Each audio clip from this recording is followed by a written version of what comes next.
the EYFS reading workshop. This is just a bit of information about how we teach reading here at St William of Perth. We would like to have a shared vision of what reading looks like at home and in school. So have a think about what story time looks like at home for you. Is it a bit of a mad rush, or do you think you could find some time to share some really lovely stories? It might even just be at bedtime to share a couple of stories. Reading the classics is also really important. For example, Burglar Bill, The Tiger That Came to Tea, and Peace at Last. Sharing those stories that you would have enjoyed when you were children yourselves. There's a list of these on the Book Trust, and I'll put the link on the school website. Reading books repeatedly is also really important. It helps children to understand the structure of stories, and they can jump in on words, and you'll see that children are doing this when they're reading their favourites, such as the Gruffalo. Exploring vocabulary is really important to expanding their bank of vocabulary that they have. Not only that they'll use when they're talking themselves, but also in their writing. Exploring rhyming is really important, and Julia Donaldson books are really useful for this, as well as exploring the similarities and differences in all different types of stories.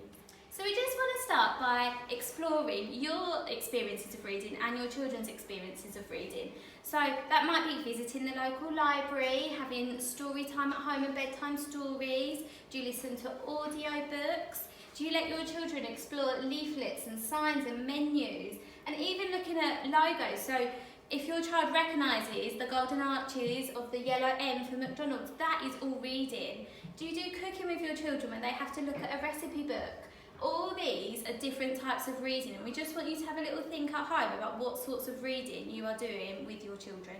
So let's have a look at what a simple view of reading is. Children need to have good word recognition and to be able to understand what those words are. In order to have good word recognition, children need to be able to decode. To have good oral language comprehension, there needs to be deliberate talk. Reading words needs to be as easy as breathing. So what is early reading? Rhyming is early reading, so carry on singing nursery rhymes with your children at home, playing word games, exploring picture books, making up different stories and scenarios, and these are the kind of books that we will send home with your children to begin with from school. Playing role play and using their imagination to make up different stories, and this really helps with their writing as well. Blending, we'll explore this a little bit later on. And modelling reading, children need to see that you really enjoy reading books yourselves at home. At St William of Perth, we follow the Phonics Program of Read, Write, Ink. This is where children learn 44 sounds and matching letter and letter groups. They learn to blend these sounds together to be able to read words. We read lots of specifically written books, and this is all called decoding. So how does it all work? We really encourage children to do lots and lots of talking. They talk about what they have read to show their understanding. And it's really important that they're listening to the ideas of the other children in the class and to the adults as well to deepen their understanding. And this is comprehending. All words are made up of sounds. In English there are 44, and we use the pure sounds, and this might be a bit different to your own experiences. For example, we say and not m. A grapheme is a sound that is written down. In English, there are more than 150 different graphemes. So it's a really, really complex code that your children are going to be working with. So if English had a simpler code, things would be so much easier. For example, play, make and train would all be spelled the same with the A sound, but they're not. Children learn a really simple code first, and we take it really slowly, and every day when we learn a new sound, they will be coming home and teaching you too. Children learn the sounds using speed sounds cards. First of all, they learn the picture, apple. They then learn to say the sound, They learn to read the sound, so what the sound looks like written down. They then learn how to write the sound, around the apple and down the leaf. So how can you help your child at home? First of all, by saying the 44 sounds in a pure way, and don't worry, I'll do a video to show you how they're all said properly. By knowing the letters and the groups of letters that we use when reading and writing, and also by understanding Fred and how he helps with spelling and reading. Some sounds are said in a stretchy way, for example, or and some are bouncy, b, k, and d. So Fred helps children to learn to read, and your children might have come home and spoken to you about Fred. Fred can only talk in sounds. For example, Fred can only say k, at. He can't say cat. and it's the job of your children to be able to blend those sounds together to work out what Fred is saying. And we call this Fred talk. If children understand Fred talk, then they can blend orally, and this really is essential for reading. It unlocks all the doors. So we would really encourage you at home to Fred talk with your children. For example, it's time for b-ed. What would you like for your lunch? Once children know a group of sounds, they begin word time. This is when they have magnetic letters and they will read the words. For example, dog, dog.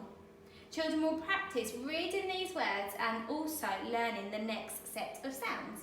We'll also send these word time sheets home with you so you can practice. Fred helps children learn to spell as well, and this is when children turn words into sounds.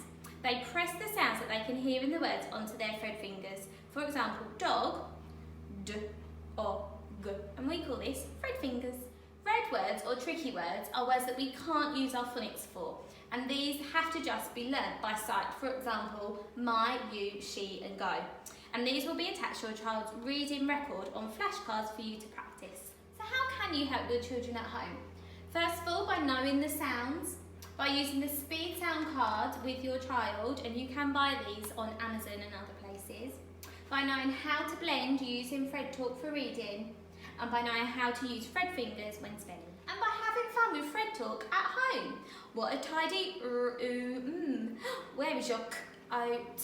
And it's time for b-ed. And by reading lots of lovely stories with your child and asking lots of questions as you go. For example, what's happening? What do you think is going to happen next? Is that character thinking? What do you think that character might be saying? And how do you think those characters are feeling? And by talking to your children as much as possible, conversations around the dinner table are so important, and exploring language and vocabulary. For example, you might not just say, let's eat our lunch now. You might say, let's munch our lunch, or let's scoff our lunch, or let's devour our lunch. And this really makes their vocabulary bank more and more exciting. When you're having conversations, or you're just talking to your children, drip feed these descriptive words in what you're saying. You might feel a little bit silly, but it really, really does help. So not just, oh, look at the rain, but say, oh, it looks like little diamonds sparkling on the window pane. Have fun with words and language yourself, and your children really will pick up on it. When your child comes home with a reading book, they'll also come home with a reading record book. And it's really useful for us to know how they're getting on with their reading at home. So every time you read with them, if you could write a little comment about how they've got on, that would be really, really useful. And we also do encourage parents to read every day. It doesn't have to be the whole book, just a couple of pages, but reading every day, little and often, is really, really important. I hope you found this video useful, and as always, if you've ever got any questions, just let me know.